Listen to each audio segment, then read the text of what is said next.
हिमालय की तराई में एक राज्य था जिसका नाम कुप्तावती था। महाकपिन उस राज्य का राजा था और राजा की एक पत्नी थी, उसका नाम अनोजा था, जो देखने में बहुत सुंदर थी और समझदार भी थी। वो राजा के हर पूर्ण काम में हाथ बटाती थी, लेकिन राजा खुश नहीं था। उसे लगता था कि एक राजा होते हुए उसे कुछ ऐसे फैसले लेने पड़ते हैं जो उससे पाप करवाते हैं। वह हमेशा सुख की खोज में लगा रहता था ताकि उसके पाप कुछ कम हो सकें। उसने कई तरह के अनुष्ठान करवाए, लोगों को दान भी दिया, लेकिन उसका मन हमेशा व्यथित रहता था। एक दिन उस राज्य में श्रावस्ती से एक व्यापारी मंडल व्यापार करने के लिए आता है। वह व्यापारी मंडल बुद्ध का उपासक था। वो बुद्ध की कही हुई बातों को अपने जीवन में उतारता था और बुद्ध की कही हुई बातों को अलग अलग लोगों को बताया करता था, उनका प्रचार करता था। लेकिन जब राजा को इस बारे में पता चला कि व्यापारी गण किसी बड़े ज्ञानी की तरह लोगों को ज्ञान दे रहे हैं, तब राजा ने उस व्यापारी मंडल को दरबार में बुला लिया और उनसे देश और धर्म के बारे में जानना चाहा। उसने पूछा, आप किसके अनुयायी हैं? तब वह व्यापारी कहते हैं, हे राजन, श्रावस्ती में सम्यक बुद्ध प्रकट हुए हैं। उनके ज्ञान से चारों दिशाएं प्रकाशित हुई हैं।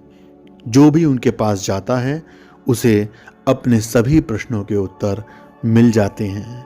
हम जो कुछ भी यहाँ बता रहे हैं वह सभी बातें बुद्ध की कही हुई हैं।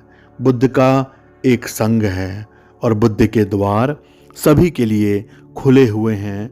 जो भी अपने को जानना चाहता है और सत्य को पहचानना चाहता है वह उनके संघ में शामिल हो सकता है। उन्होंने हम जैसे संसारियों को सुख का रास्ता दिखाया है। उन्होंने हमें दृष्टि प्रदान की है जिससे हम अपने सुख को पहचान सकते हैं। ये सुनकर वो राजा कहता है, क्या बुद्ध सुख दे सकते हैं?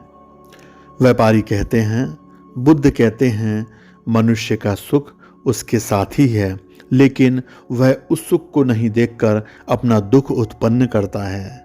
राजा कहते हैं, मैं बुद्ध से मिलना चाहता हूँ। उनके बारे में सुनकर मेरे भीतर उनसे मिलने की उत्सुकता जाग गई है। उसके बाद राजा उस व्यापारी मंडल को धन्य धन्य देकर विदा कर देते हैं। राजा तुरंत ही अपने कुछ साथियों के साथ बुद्ध से मिलने के लिए निकल जाते हैं। रास्ते भर वह बुद्ध के तरह तरह के चित्रों को अपने मन में बनाते रहते हैं और बुद्ध से मिलने की उत्सुकता राजा की बढ़ती ही जाती है। वह जल्द से जल्द बुद्ध के पास पहुंचना चाहते थे। राजा ने पूरे रास्ते में कुछ ही जगह विश्राम किया। उधर बुद्ध भिक्षा मांगने के लिए निकल जाते हैं। भिक्षाटन करने के बाद बुद्ध चेनाब नदी के तट पर ध्यान करने के लिए वटवर के नीचे बैठ जाते हैं। ध्यान में बैठे बुद्ध के शरीर से दिव्य रोशनी निकल रही थी। तभी वहीं से राजा कपिन गुजर रहे थे। उनकी नज़र बुद्ध पर गई। उसने आज तक ऐसी आभा कभी नहीं देखी थी। वह उन्हें देखकर वहीं रुक गया और बुद्ध के पास जाने लगा।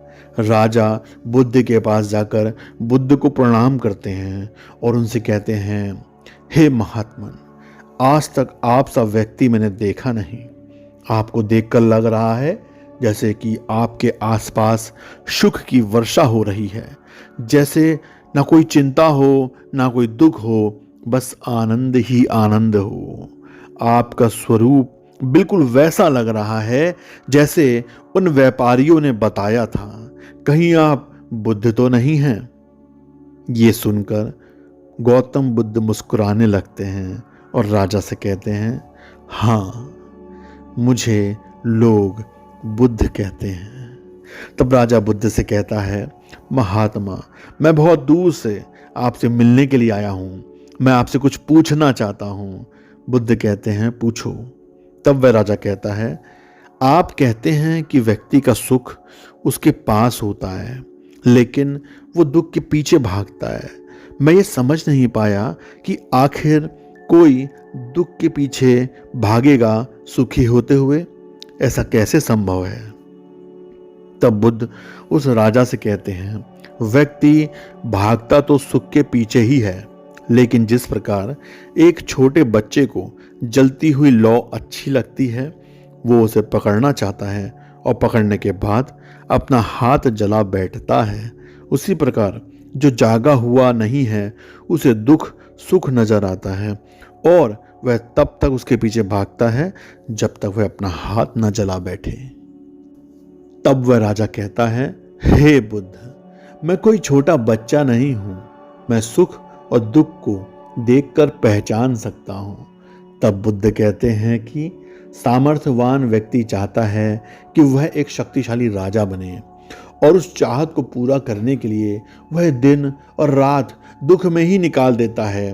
वह हर समय केवल यही सोचता है कि कैसे वो राजा के पद तक पहुंच सके। वहां पहुंचने में उसे अपना सुख नजर आता है, लेकिन वह इस सुख को नहीं देख पाता है जो उसे मिला हुआ है।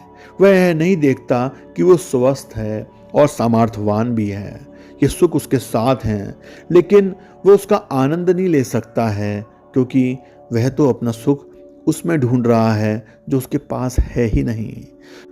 जो व्यक्ति राजा है तो उसका सुख ये है कि उस सुख को जो उसको मौका मिला है वह एक बहुत बड़े समुदाय का जो उसकी प्रजा है उसका समाधान करे, उसका वो एक साथ ध्यान रख सकता है, उनकी सेवा कर सकता है, अपनी प्रजा के आंसू पोंछ सकता है, अपनी प्रजा के चेहरे पर खुशियां ला सकता है। लेकिन राजा और बड़ा राजा हो जाना चाहता है, वो तो सम्राट बनना चाहता है, दूसरे राज्य को जीतना चाहता है। जो उसे मिला है उसका उस पर ध्यान नहीं है, बल्कि जो नहीं है उसके पीछे भाग रहा है और यही उसके दुख का कारण होता है। बुद्ध राजा कपिन से कहते हैं, राजन, तुम भी तो सुख के पीछे भाग रहे हो, सुख के पीछे भागना ही तुम्हारे दुख का कारण है, तुम अपने सुख को देख नहीं पा रहे हो। बुद्ध के ये वचन सुनकर राजा के अंतर नेत्र खुल गए, उसकी सारी शंकाएं दूर हो गईं। वह तुरंत बुद्ध के चरणों में गिर गया और उसने बुद्ध से प्रवज्ञा के लिए प्रार्थना की। बुद्ध ने राजा को उठाया और उसे प्रवज्ञा की अनुमति दे दी। राजा प्रवज्जित हो गया, उसके साथ साथ उसके अनुचर भी प्रवज्जित हो गए। इधर महल में जब ये बात अनोजा को पता चली कि राजा कपिन अपने अनुचरों के साथ श्रावस्ती के लिए प्रस्थान कर चुके हैं, तो वह भी तुरंत अपनी दासियों के साथ निकल जाती है। वह भी बुद्ध के दर्शन हेतु बहुत ज़्यादा उत्सुक होती है और चिनाब नदी के तट पर पहुंचती है। बुद्ध के भव्य रूप को देखकर वह भी उनसे प्रवज्जित होने के लिए अनुग्रह करने लगती है। बुद्ध ने उपल से कहा वह उन्हें प्रज्वलित करे। सभी दासियों सहित रानी भी प्रवज्जित हो गईं। राजा को ध्यान साधना में आनंद आने लगा था। राजा ने गहन साधना की और जब वह अनंत को प्राप्त होने लगा तब वह अक्सर ये शब्द कह देता था कि मेरे सुख, अहो सुख, अरे सुख। जब भी कोई उसे ये कहते हुए सुनता तब सभी यही कहते कि महाकपिन अपने पुराने काम भोगों के सुखों को याद करके ऐसा बोलता है। कुछ भिक्षुओं ने ये बात जाकर गौतम बुद्ध को बताई। तब बुद्ध ने महाकपिन को बुलाया और उससे पूछा, क्या तुम वास्तव में अपने पूर्व के राज सुखों को याद करके ऐसा बोलते हो? तब महाकपिन कहते हैं, हाँ हे बुद्ध, आप तो मेरे दिल की हर बात जानते हैं। आप ये भी जानते होंगे कि मैं ऐसा क्यों कह रहा हूं। तब बुद्ध ने अन्य भिक्षुओं को संबोधित करते हुए कहा, मेरा पुत्र अपने पुराने राग सुखों को याद करके ऐसा नहीं बोलता है, बल्कि उसके भीतर जो धर्म के रस का उदय हुआ है उसके आधार पर वह अपने सुख को देखकर ये सब कहता है। हम सभी लोग जन्म होने से लेकर जो दौड़ शुरू करते हैं, हमारी दौड़ जारी रहती है, वो कभी रुकती नहीं है। हम केवल आगे देखते हैं, अपने आसपास देखते ही नहीं हैं।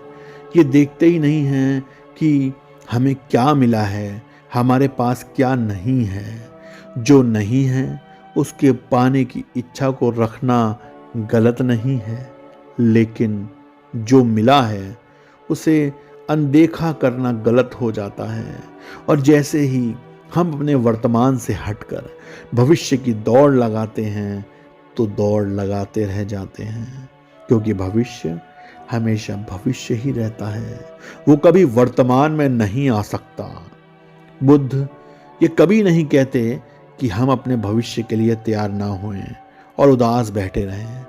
हम इतना चाहते हैं कि आप जो कुछ भी करें वर्तमान में करें, उसके बाद भविष्य तो आपका अपने आप बदल जाएगा। बुद्ध तो ये चाहते हैं आप जागृत हों, तभी आप सही फैसले ले पाएंगे, अपने किए हुए कार्य को महसूस कर सकेंगे। अभी तो आप अपने जीवन के निकलने वाले समय को भी महसूस नहीं करते और भविष्य की रचना कर लेते हैं, और उस भविष्य को पाने के लिए हम वो सब कुछ करते हैं, चाहे वह सही हो या गलत। बुद्ध चाहते हैं कि आप इतनी समझ पैदा करें कि आप सही और गलत को समझ सकें, यह समझ सकें कि वर्तमान को बनाने से भविष्य बनता है, भविष्य को बनाने से वर्तमान नहीं। वर्तमान को बनाने से भविष्य बनता है, भविष्य को बनाने से वर्तमान नहीं। दोस्तों, इस वीडियो को देखने के लिए बहुत बहुत शुक्रिया। अगर आपको ये वीडियो अच्छी लगी तो प्लीज़ लाइक कीजिएगा, अपने विचारों को कमेंट कीजिएगा, और अगर आपको ये वीडियो अच्छी लगी तो चैनल को सब्सक्राइब कीजिएगा। Thanks a lot for watching this video, The Wolf Vijeta.